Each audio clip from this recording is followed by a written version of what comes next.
Well, it's match number 22 and we're here back at pitchside. The equation is simple for Quetta Gladiators. If they win today, they will be the second team to make it to the playoffs. Karachi Kings have to win pretty much everything from here onwards, so it's an important game for them and we'll have to see how they fare today. Pressure is going to be on them as well. Quetta, with all the momentum that they've got, I'm sure they're going to bring their A game as well. I've been joined by Sana Mir and Dominic Koch on the pitchside studio. Sana, Quetta Gladiators, they've got a chance to really secure their spot today. Absolutely, and they have been a team that's really balanced. 5 specialist bowlers, 5 specialist batters, and that has been their strength because they are mainly relying on the specialist. They do have all-rounders, but overall the balance looks really good. What about Karachi Kings' balance then, Koki? It's been a struggle for them in this HBL PSL. Yeah, they've lost early wickets whenever they've batted first. You've seen that, and they've got such a good batting lineup. Obviously, it's not been the best of seasons so far for the captain, Shah Masood. We know that Tim Seifert is an aggressive player. James Vince, we haven't seen the best of him.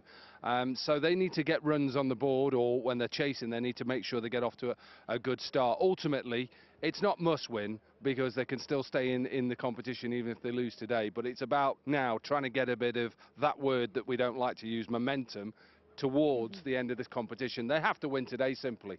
Especially when you've got competition in the form of Islamabad United and Peshawar Zalmi doing well on the other end. It's an important game for Karachi Kings. Earlier today, though, they did start off well by winning the toss and they elected to field first. Shah Masood decided to field first today. We've seen the kind of conditions that are here in Pindi Cricket Ground.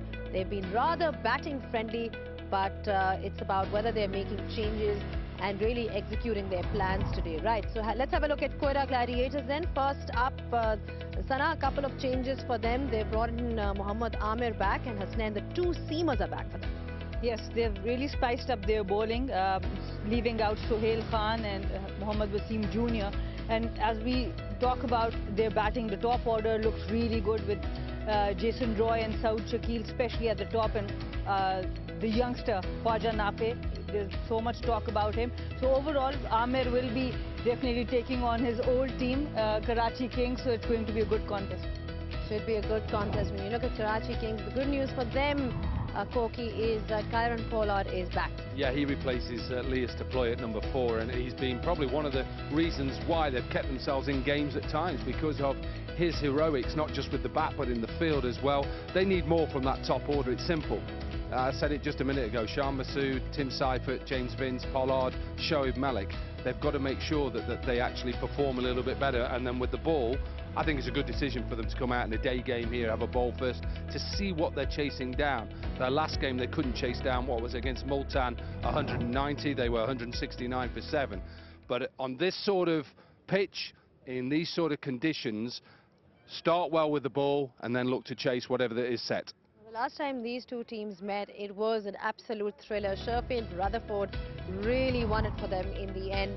And there was a moment in the game when Zahid Mahmood was taking those wickets. He got 2 wickets, but Karachi Kings made 165. And they were making some early inroads in the middle order as well. But then Sherfield Rutherford, you know, you look at the kind of power hitters we have in the HBL PSL, the Rockman Powells, all the Caribbean flair that they bring in. Such an important position that is, with such an important role that is when you look at the side. And for him to just win it the way he did, Sana, for them, it was a close one in the end. But then when you've got somebody like him in your lineup, you can always bank on him. And the good thing is that the match went till the end, and soaking up the pressure, being able to execute your skills under pressure, that gives not confidence not only to you but to everyone around you. So I think he is a very, very important player for them. And overall, when the team is doing well, when the environment is well, you see something extra coming out of each player, and that's what we are seeing from Quetta Gladiators, especially that every player wants to win it for the team. What was good about Quetta in that chase, because it was only a chase of 166, they got themselves in a little bit of trouble through some good bowling from Karachi, which we hadn't really seen too much of. Jason Roy started off well with that half century, and we're talking about Sherfield Rutherford, but also you talk about Akil Hussain as well, the way that he came in just to relieve a little bit of pressure. He got 22 and got Sherfield back on strike.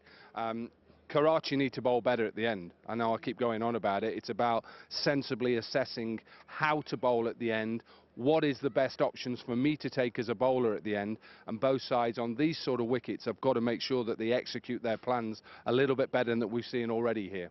Especially in these conditions. But when you have somebody like Pollard, I think even if the ground was bigger, Sana, I think he would be able to clear that. I mean, that's the kind of power that he has. We've seen that this ground might be too small for him. Absolutely. If you have muscles like Pollard, you don't need to look at the boundaries too much. He has been brilliant. He has been really severe on the spinners. And that would be a big thing because Quetta is banking on their spinners. They've got 3 spinners there. So how the captain is going to use it against Pollard because he has been brutal with the spinners. Well, you're talking about these conditions being brutal in terms of just, being so batting friendly. But one thing that's worked for Quetta, Koki, is the spin duo that they have. Akil Hussain and Abrar Ahmed. Abrar Ahmed taking so many wickets. They've just managed to slow the whole game down for the opposition by taking wickets and being so economical. Yeah, and I think if you've got spinners who can do 2 jobs, and when I say 2 jobs, it's a specialised job to bowl in the power play. And it's something that you've seen through Akil Hussain do. Abrar, who has been a revelation, because if you'd have said that Abrar Ahmed would be a force in T20, maybe a couple of years ago, you'd have said perhaps not. What he's done, he's been able to actually probably get a little bit smarter as a bowler to understand what is needed. And I think when you've got 2 spinners that they've got that can put these batters under pressure, that's exactly what you need to go forward into the competitions. Let's face it, the Gladiators are a good side, and they have all bases covered. And to be able to bring in Mohamed Amir Hasnain back into your side, 2 good bowlers, it's going to be a big ask for the Kings today. Shan Masood also perhaps needs to step up, but just in terms of he's not had the best of the HBL PSL so far, Sana. This has been the lowest average that he has been able to bat. When we saw him in Multan Sultan, he was brilliant. But this time when you see him, his average has gone down. It's not, we have seen, it's not been easy to basically captain Karachi Kings for anyone. Yeah, it hasn't been. We've seen him do better in the previous seasons, but this year has been a bit of a struggle for him. So would require, for sure, for him to step up. Remember, it is a double header here in Pindi. We've got a crowd building up nicely. Of course, it's the day game. We'll probably be seeing more people come in later on in the evening. 2 fantastic games lined up for you on the other side. Don't go anywhere.